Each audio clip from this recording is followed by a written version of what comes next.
कुछ दिनों पहले या यूं कहें कि कुछ साल पहले की बात है, जब सुशांत सिंह राजपूत, जो बॉलीवुड के एक बड़े अभिनेता थे, अनफॉर्चुनेटली इस दुनिया को अलविदा कह गए। उनके जाने के बाद मेन स्ट्रीम मीडिया में नहीं बल्कि अल्टरनेट मीडिया और सोशल मीडिया पर कई बातें होने लगी। ऐसी बातें सुनने में आई कि लोग उनकी आत्मा को उइजा बोर्ड के जरिए बुला रहे थे और उनसे सवाल जवाब कर रहे थे। मैंने भी शायद इन चीजों को देखा था और शायद आपने भी देखा हो। अब एक स्केप्टिकल माइंड की तरह सोचा जाए तो पहली बात यह है कि आप इन सब चीजों को वास्तविकता नहीं मानेंगे, लेकिन फिर भी क्योंकि प्लानचेट और उइजा बोर्ड जैसे प्रोसेसर्स को बहुत से लोग इस्तेमाल करते हैं, सवाल उठता है कि इन चीजों का महत्व क्या है। अगर आम भाषा में कहें तो ये सब बकवास है। शायद ये कहने में अजीब लगे, लेकिन वास्तव में ये सब बकवास ही है। इसका उदाहरण प्लानचेट और ब्लडी मेरी जैसे खेल है, जिनके बारे में आपने सुना होगा। यूट्यूब पर कई वीडियो पड़ी है जहां लोग ये दावा करते हैं कि ये सारी चीजें होती है, लेकिन मुझे ऐसा लगता है कि ये सब टीआरपी के लिए होता है। सुशांत सिंह राजपूत का इस दुनिया से जाना एक सच है। वो अब हमारे बीच नहीं है, लेकिन इस सच को बार बार उकसाना, ये कहना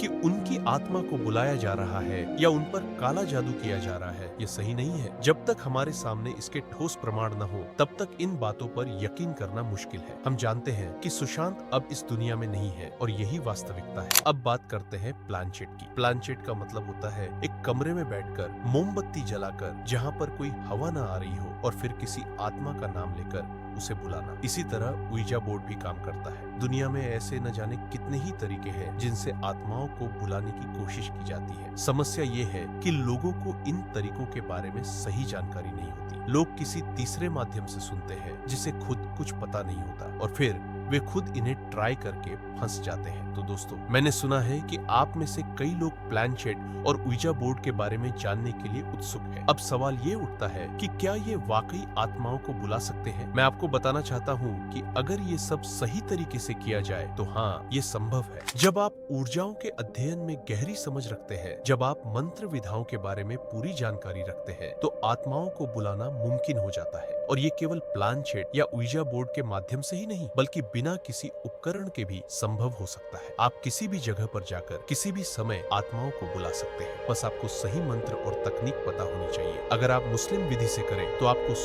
सुरई जीना या अन्य धर्मों के अनुसार विधि का ज्ञान होना चाहिए। हर धर्म की अपनी विधाएं होती है, और अगर आप उन ऊर्जाओं से सही तरीके से संवाद कर सकते हैं तो आत्माओं को बुलाना संभव है। मुझे याद है, एक बार मैंने एक व्यक्ति से सुना था जो अक्सर ऐसे केस किया करता था। उसने बताया कि जब भी वो किसी केस पर काम करता, जैसे कि कोई एक्सोर्सिज्म हो या फिर किसी श्रापित वस्तु के बारे में कुछ पता चलता, तो उसे उस वस्तु को छूने से पहले एक अजीब सा डर महसूस होता था। उसने कहा, डर एक बहुत ही प्राचीन इमोशन है जिसे चाहकर भी पूरी तरह से दूर नहीं किया जा सकता। चाहे आप कितने भी नास्तिक क्यों न हो या आत्माओं पर विश्वास न रखते हो, लेकिन ये कहना कि आप नहीं डरते, ये गलत है। ये सच है कि लोग अक्सर कहते हैं कि भूत प्रेत कुछ नहीं होते, लेकिन सच्चाई ये है कि ऊर्जाओं का असर होता है। अगर किसी श्रापित वस्तु के पास जाते हैं तो उसका प्रभाव आप पर पड़ता है। यही वजह है कि ऐसे चीजों से सावधान रहना जरूरी है। और सच तो ये है कि उइजा बोर्ड खुद ही श्रापित था। अगर सही जानकारी और अनुभव के बिना इन चीजों को छेड़ा जाए तो नतीजे खतरनाक हो सकते हैं। मैं आपको उइजा बोर्ड के कॉन्सेप्ट के बारे में बताता हूँ। लैटिन में इसे उइजा कहा जाता है, लेकिन हमारे यहाँ इसे ओजा बोर्ड के नाम से जाना जाता है, क्योंकि उसकी स्पेलिंग से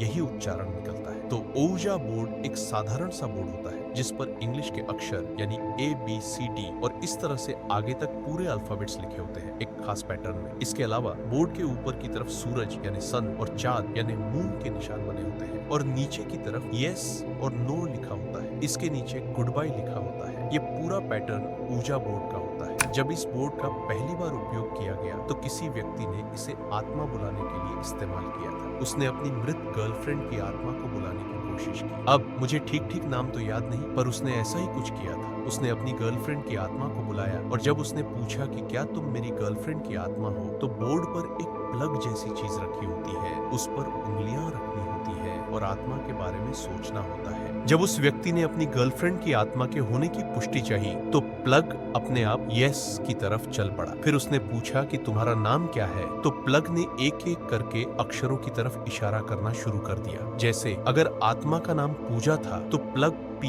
फिर ओ, फिर ओ, फिर जे और फिर ए की तरफ जाता। लेकिन इसका एक बहुत महत्वपूर्ण नियम है, अंत में आपको गुड बाय कहना होता है। अगर आप गुड बाय नहीं कहते तो वो आत्मा या ऊर्जा आपके साथ ही रह सकती है। यही ऊर्जा बोर्ड का पूरा कॉन्सेप्ट है। ये सुनने में भले ही सामान्य लगे, लेकिन इसके पीछे जो ऊर्जा और संभावनाएं हैं वो अनदेखी नहीं की जा सकती। इसीलिए ऐसे किसी भी उपकरण का प्रयोग करते समय पूरी सावधानी बरतनी चाहिए। देखिए, मैं आपको एक बेहद डरावनी और रहस्यमय कहानी सुनाने जा रहा हूँ जो मुंबई शहर से जुड़ी है। एक बार की बात है, मुंबई शहर में एक हॉस्टल में 5 दोस्त रहते थे। एक रात उन्होंने मिलकर एक खतरनाक खेल खेलने का फैसला किया, ओजा बोर्ड का। उन्होंने पेंसिल से एक चार्ट शीट पर ओजा बोर्ड का नक्शा बना लिया और सोचा कि यह केवल एक खेल है। उस रात कुछ खास नहीं हुआ, लेकिन ठीक 1 साल बाद उनके जीवन में अजीब घटनाएं घटने लगी। उन 5 में से एक लड़के ने हर रात अपने वॉशरूम में जाकर दीवार पर सिर पटकना शुरू कर दिया। वह अपने शरीर को नुकसान पहुंचाने की कोशिश करता था। धीरे धीरे बाकी दोस्तों में भी ऐसी ही विचलित कर देने वाली हरकतें दिखने लगी। जैसे जैसे उनकी हालत बिगड़ने लगी, उनके परिवार वाले घबरा गए। उन्होंने डॉक्टरों से मदद ली, लेकिन किसी भी इलाज से कोई फर्क नहीं पड़ा। यहाँ तक कि डॉक्टर भी समझ नहीं पा रहे थे कि यह सब क्यों हो रहा है। जांच पड़ताल के दौरान हॉस्टल के कमरे में वह चार्ट शीट मिली जिस पर ऊर्जा बोर्ड का नक्शा था। अब तस्वीर साफ होने लगी थी। इन घटनाओं का कारण उस रात खेला गया ऊर्जा बोर्ड था, लेकिन समस्या इतनी साधारण नहीं थी। जब उन लड़कों को घर से बाहर ले जाने की कोशिश की गई तो वे खून की उल्टी करने लगे और स्थिति और भी भयावह हो गई। एक दिन एक मंदिर के महंत, जो अपनी असीम साधना और ज्ञान के लिए जाने जाते थे, ने अपना अनुभव साझा किया। उन्होंने कहा कि नासिक में एक व्यक्ति मिलेगा जो इस समस्या का समाधान कर सकता है। महंत ने संकेत दिए कि वह व्यक्ति एक साधारण पेड़ के नीचे मिलेगा। 5 दोस्तों के परिवार वाले नासिक पहुंचे और वहां एक बाबा से मिले। बाबा ने बिना किसी सवाल के ही समझ लिया कि वे किस समस्या के समाधान के लिए आए हैं। बाबा ने उन्हें बताया कि ओजा बोर्ड के खेल के कारण एक भ्रूण की आत्मा जागृत हो गई थी। यह आत्मा उन 5 दोस्तों की इच्छाओं और मनोकामनाओं से जुड़ गई थी। बाबा ने सुझाव दिया कि सबसे पहले इन 5 के परिवारों को शहर छोड़ देना चाहिए। फिर उन्होंने निर्देश दिया कि उन 5 दोस्तों को एक गोलाकार घेरा में बिठा दिया जाए, उनकी पीठ एक दूसरे की ओर हो और बीच में लेड का एक बॉक्स रखा जाए। लेड ऊर्जा को रोकता है और आत्मा को शांत करने में मदद कर सकता है। बाबा ने 8 महीने के मरे हुए बच्चे का शव मांगा जो बड़ी मुश्किल से मिला। उन्होंने उस शव को लेड के बॉक्स पर रखा और सप्तबंधन मंत्र और अन्य शक्तिशाली मंत्रों का उच्चारण किया। जब मंत्रों का उच्चारण हो रहा था, बाबा ने सभी को आंखें बंद करने का आदेश दिया। 10 मिनट बाद जब उन्हें आंखें खोलने की अनुमति मिली तो जो दृश्य उनके सामने था वह अविश्वसनीय था। लेड के बॉक्स पर खून से लथपथ भ्रूण बैठा था। जैसे ही उन्होंने आंखें बंद की, बच्चे की हंसी की गूंज सुनाई देने लगी। जब हंसी की आवाजें बंद हो गई, 5 दोस्त उल्टी करने लगे। उनकी उल्टी का रंग स्लेटी था जिसमें काले और सफेद का मिश्रण था। भ्रूण की आत्मा अब पूरी तरह शांत हो चुकी थी। उस शव को लेड के बॉक्स में बंद कर अच्छे से संस्कार करके दफना दिया गया। इसके बाद उन 5 दोस्तों की हालत सुधरने लगी और वे सामान्य जीवन जीने लगे। यह कहानी हमें यह सिखाती है कि जब किसी शक्तिशाली ऊर्जा के साथ खेलते हैं तो उसके परिणाम क्या हो सकते हैं। इस अनुभव ने हमें यह समझने का एक अनोखा तरीका दिया कि पारलौकिक शक्तियां कितनी प्रभावशाली हो सकती है। आज मैं आपको कुछ बेहद डरावनी और रहस्यमय खेलों के बारे में बताऊंगा जिनके बारे में आपने कभी सुना होगा। इन खेलों का अंजाम इतना भयानक हो सकता है कि उन्हें खेलने से पहले हमें 1000 बार सोचना चाहिए। पहले बात करते हैं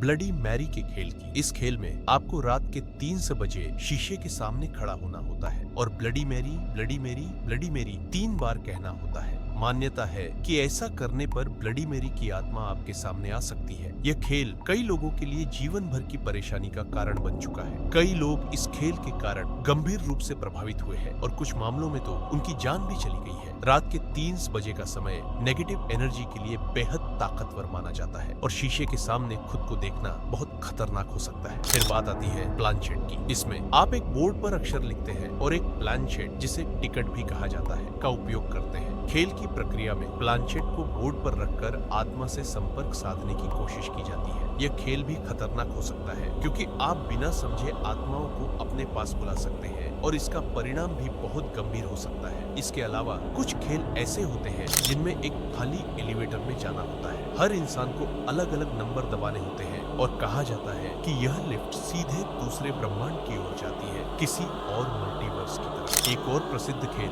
मिडनाइट गेम है जो 2010 के आसपास बहुत चर्चित हुआ था। इस खेल में एक बूगीमैन या साइको किलर की बात की जाती है। इस खेल को खेलने के लिए आपको रात के 3 बजे एक लाल किताब के साथ बैठना होता है और उसमें दी मिडनाइट लिखना पड़ता है। फिर आपको उस नाम को करीब 10 से 15 बार बुलाना पड़ता है। ये माना जाता है कि इसके बाद मिडनाइट मैन आएगा और आपको 3:33 तक लगातार चेस करेगा। अगर आप उस अंधेरे कमरे में बच गए तो ठीक है, लेकिन अगर आप नहीं बचे तो फिर मौत हो सकती है। आखिरकार हमें यह समझना चाहिए कि इन खेलों को खेलना किसी भी तरह से सुरक्षित नहीं है। लोग अक्सर इन खेलों को बहुत ही सरल समझकर खेल लेते हैं, लेकिन इनका अंजाम इतना भयानक हो सकता है कि आप सोच भी नहीं सकते। ये खेल वास्तविकता में कहीं न कहीं मौजूद हो सकते हैं और इनका प्रभाव इतना घातक हो सकता है कि आपको जीवन भर इसके परिणाम भुगतने पड़ सकते हैं। इन सब खेलों के बारे में सोचते समय हमें सावधान रहना चाहिए और कभी भी बिना सोचे समझे इन्हें खेलना नहीं चाहिए, क्योंकि कभी-कभी इन खेलों के परिणाम ऐसे हो सकते हैं जिनकी कल्पना भी नहीं की जा सकती।